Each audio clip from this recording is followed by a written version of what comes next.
Dober dan, ponovno z Konjskega vrha. Lep pozdrav.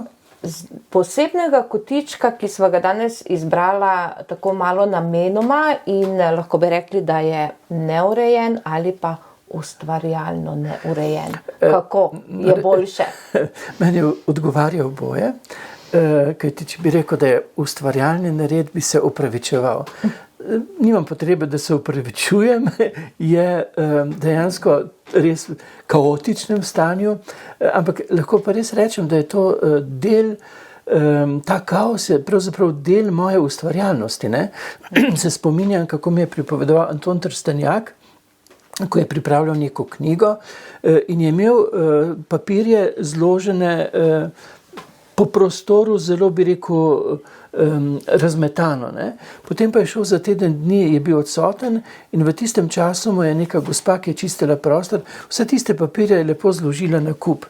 Večje škode mu ni mogla narediti, ker je moral zopet vse razstaviti, potem pa na novo povezovati posamezne papirje, da je vzpostavil tek knjižne vsebine. Ne? Tako da res tele listki so zdi kaotični, ampak vem, kje lahko kaj najdem in mi je to pravzaprav dragoceno. In zakaj sva izbrala ta prostor? Predvsem zaradi tega, ker se nam zdi, da živimo v zelo kaotičnem svetu. Ja. In je potrebno vse te listke, vse ta spoznanja nekako spraviti skupaj. In o tem bo tekla danes beseda. Res je, ja.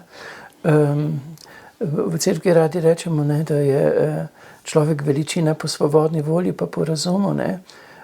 Mi imamo toliko podatkov, toliko dejstev življenja, da lahko bi rekel res z razumom in z srčnostjo na nek način iz vseh teh dejstev vzpostavimo, razberemo smer, v katero naj človeštvo gre. Ne. Situacija, ko so bile situacije kaotične, civilizacijske situacije kaotične, je bil to vedno priložnost, kajti takrat v kaosu ti vidiš, kaj ne ustreza, ker je na nek način odbojno glede na človekovo žlahtnost. Ne? In ko imaš vse te podatke, lažje strneš, lažje povežeš smer delovanja, pa ne bo to osebno ali pa družbenega delovanja, ki bo bolj po meri človeka, ampak ne samo po meri človeka iztrganega iz konteksta stvarstva, ampak dejansko po meri človeka, ki živi tudi v sožitju po meri stvarstva. Gre za to celovitost. Ne? In rekli sva razum, ne? Po eni strani je res veličina v razumu, ampak to bi moral takoj opomniti. Ne? Razum, ki ni iztrgan iz srčnosti, iz empatije. Ne?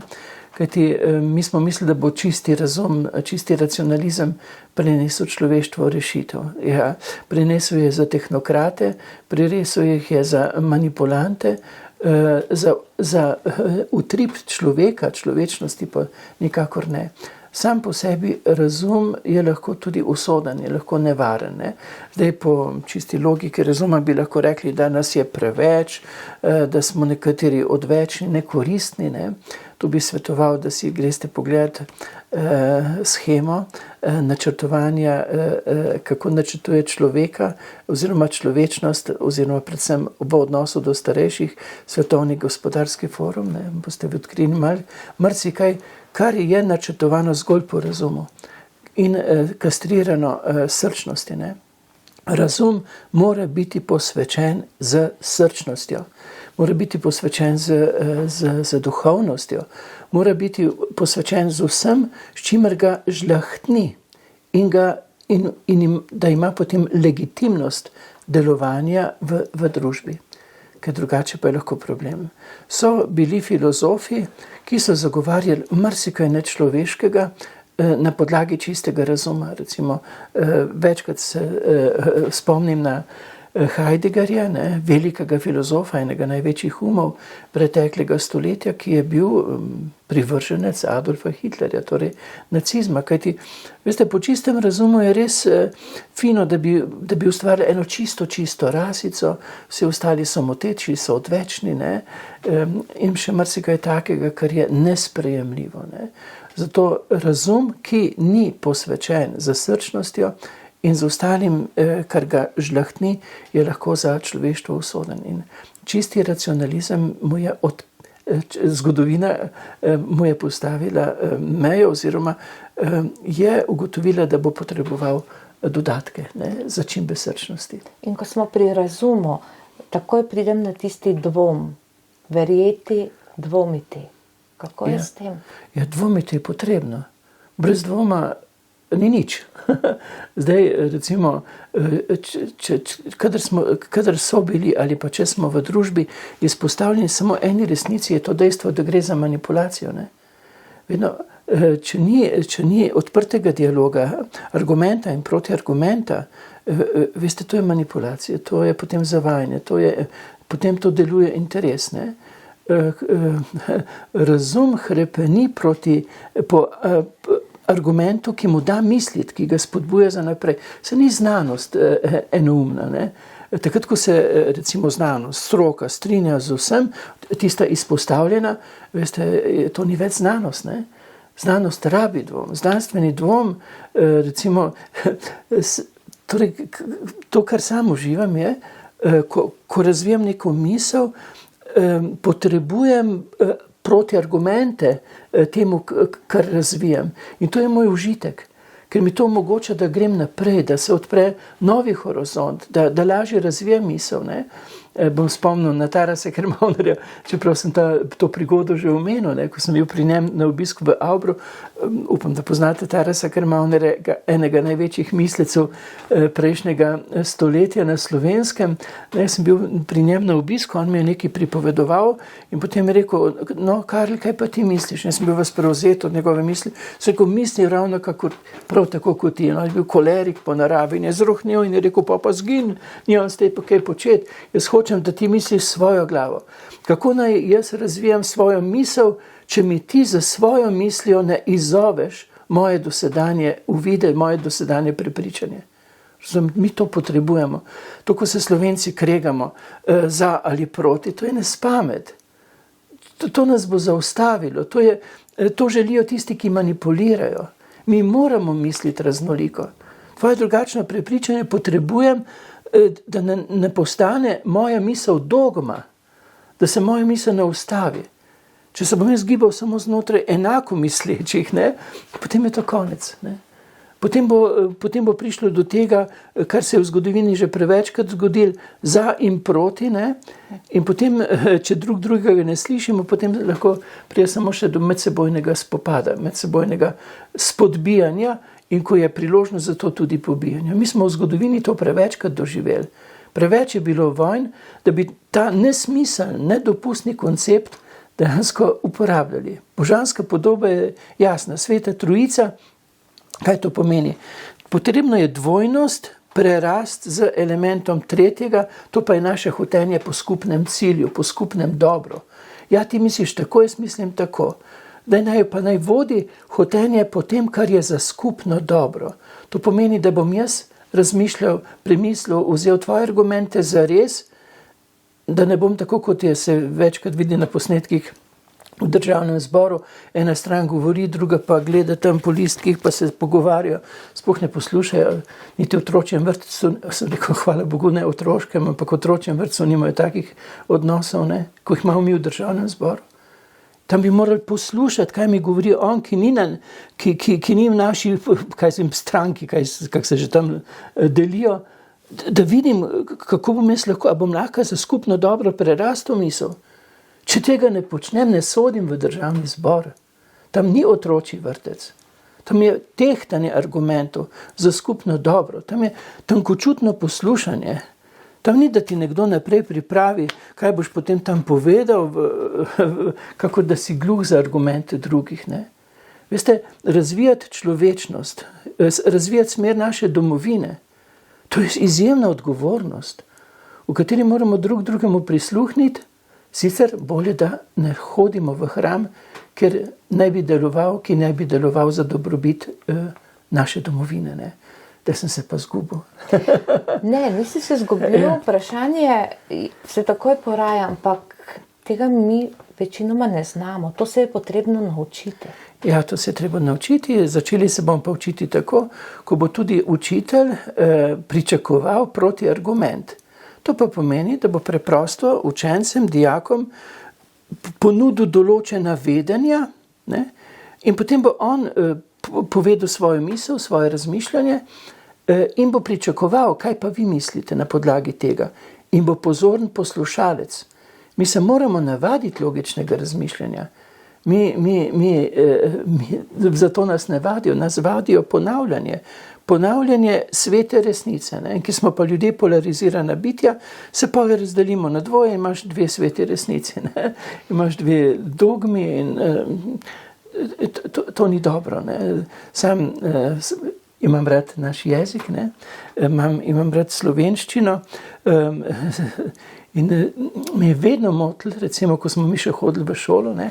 In tisto vprašanje pri slovenščini, kaj pa je mislil pesnik? Ne? Pesnik je napisal pesem zato, da vzbudi tvoje čutenje in tvojo misel.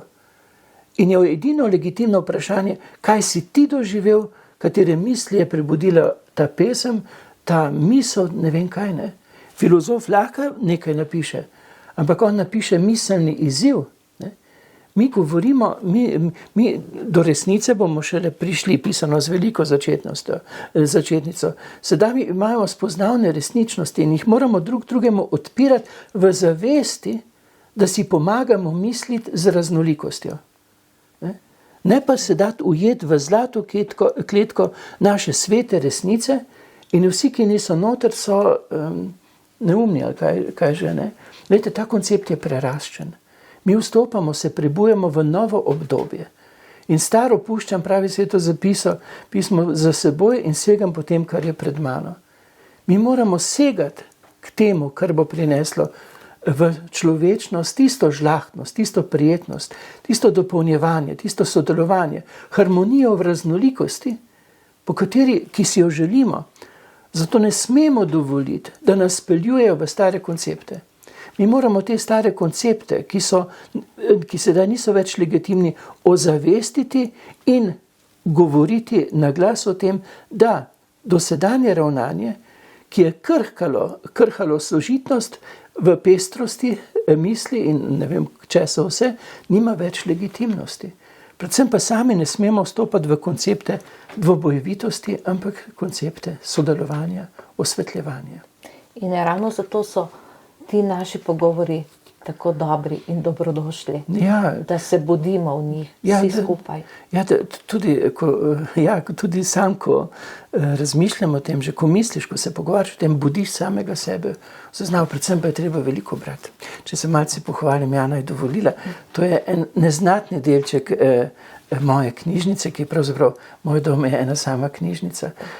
Me kdo vpraša, pa si vse to prebral? Nisem. Ampak veste, vsaka misel tukaj, vsaka knjiga je prisotnost neke vsebine, ki bogati prostor bivanja. Zato vam res priporočam, če ste odpravili knjižnice, uvedite jih nazaj. Knjige, tudi če ne boste vse prebrali, pravimo, knjižnice so hram, so svetišča, ker dejansko tako stopiš v cerkev in ti odpre duhovne horizonte, tako ti knjige odprejo miselne horizonte in je to res nekaj izjemnega. To so take male dovečne modrosti. Imaš raznolike knjige, tu imam bolj zgodovino, marsikaj me zanima. Ja. Svobodna volja še mogoče, če rečeva. Svobodna volja. Na koncu pa pridemo ravno, oziroma ne na koncu. Pri vseh razmišljanjih pridemo do svobodne volje. Ja, ki ni samo volja. Tako. Ja. Svobodna volja, mislim, da sem prejšnjikrat že omenil, kako so naši predniki iskali skupno dobro.